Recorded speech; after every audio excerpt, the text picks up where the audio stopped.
Let's also talk about just breaks in general, right? So you notice, I know we've talked about in the past with your coaching clients and then yourself as a physician, that a lot of times on those non-clinical days, even if it's a weekend or, an unscheduled day during the week, there's a lot of hesitancy among physicians to actually take a break, right? The idea is I'm going to go from this overworking, driving productivity to a different kind of overworking productivity at home. So why do we need to really think more intentionally about taking breaks on our days when we can? Again, it's about pressing that reset button and how important and vital that is to be able to, if I relate my personal experience, yes, it's easy because that mindset is already programmed. There's always that wiring, that neural wiring that says, okay, I got to work, work, work, work. I got to get to the next thing, next thing, next thing, next thing. And that gets translated at home. It doesn't stop. But then that means making that conscious effort to say, okay, where's my boundary here? Because at one point I have to start and work has to stop.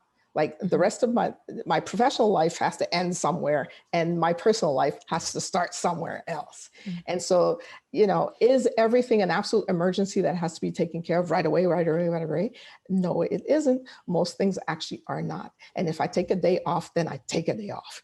And that if I want to do nothing and sleep, then I want to do nothing and sleep. If I want to take care of something, great, I get to take care of it. If I want to talk to friends and family, let me do that. Let me connect to life in a different way that has nothing to do with work, because then that enhances my work. From a personal perspective, my Monday nights were sacred. Why? Because that was my African drum class night.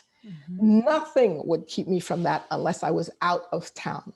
Why? Because it gave me the energy I needed, not only for at the end of that day, get my frustrations out on the drum, learning some new rhythms, being in the company of people who had nothing to do with medicine, which was fantastic, having a different kind of conversation, a different experience of life.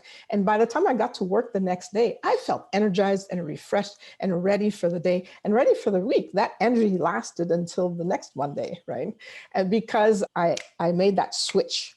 I took time for me and something that I had fun with, that having fun time and leisure time is actually important because that lifted my energy and my spirits for what was to come the next day, as opposed to, okay, let me just try to get more work done so I can get up in the morning tired, so I can get more work done and then go to bed tired, and then try with stuff floating around in the head because I didn't get enough work done. So, oh my goodness, I'm thinking all night instead of sleeping and resting and giving myself time. And so it's like, yes, break the routine.